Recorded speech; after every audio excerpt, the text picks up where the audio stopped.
Bismillahirrahmanirrahim. Assalamualaikum warahmatullahi wabarakatuh. Perkenalkan, saya Nur Aisyah Dahlan dari Pendidikan Biologi ICP Angkatan 2018. Pada kesempatan ini saya akan menjelaskan mengenai teori belajar konstruktivisme. Jadi, teori belajar konstruktivisme ini merupakan salah satu teori-teori belajar yang populer, salah satunya yang dikembangkan oleh beberapa ahli.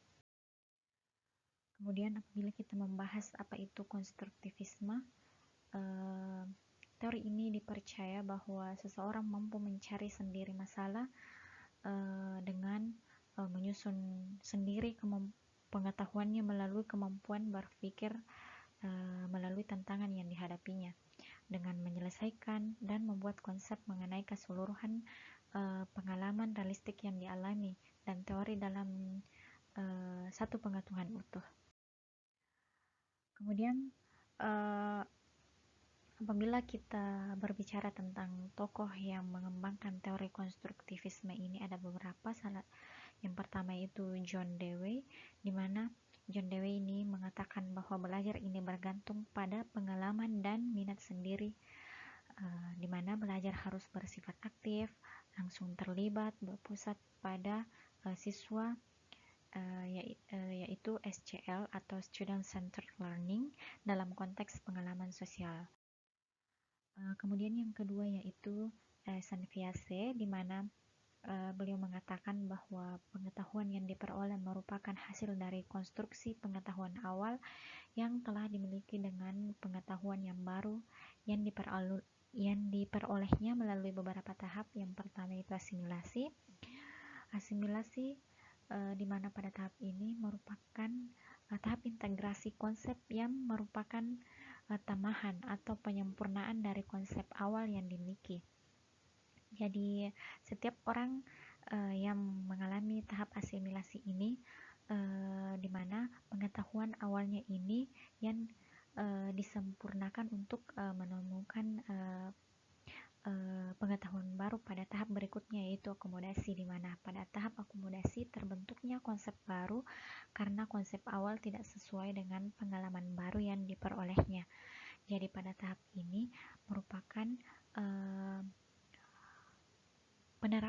penerapan kemampuan yang diperoleh berdasarkan tahap sebelumnya, yaitu asimilasi, di mana yang tidak sesuai dengan pengalaman baru yang diperolehnya. Kemudian yang ketiga yaitu ekuilibrasi, di mana pada tahap ini merupakan tahap penyelesaian antara asimilasi dan akomodasi, bagaimana bisa diterapkan, apakah itu tepat atau tidak.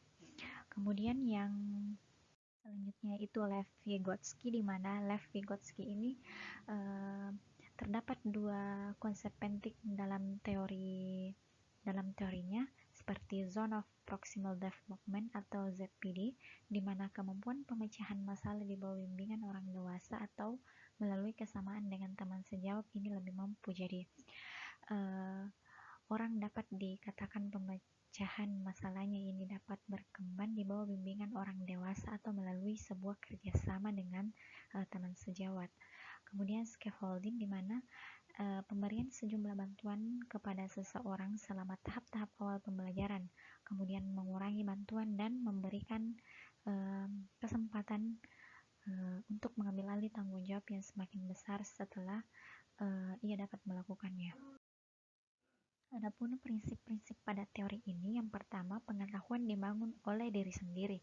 Kemudian yang kedua, pengetahuan tidak dapat dipindahkan dari dosen ke mahasiswa. Kemudian yang ketiga, mahasiswa aktif mengkonstruksi secara terus-menerus sehingga selalu terjadi perubahan konsep ilmiah. Kemudian yang keempat, dosen sekedar membantu menyediakan sarana dan situasi agar proses konstruksi berjalan secara lancar. Ini prinsip teori belajar dalam penerapan dalam perkuliahan. Kemudian adapun karakteristik pembelajaran dalam teori belajar ini menurut Driver dan Bell, yang pertama, mahasiswa tidak dipandang sebagai sesuatu yang pasif melainkan memiliki tujuan. Kemudian yang kedua, pelajaran ini mempertimbangkan seoptimal mungkin proses keterlibatannya mahasiswa. Kemudian yang ketiga, pengetahuan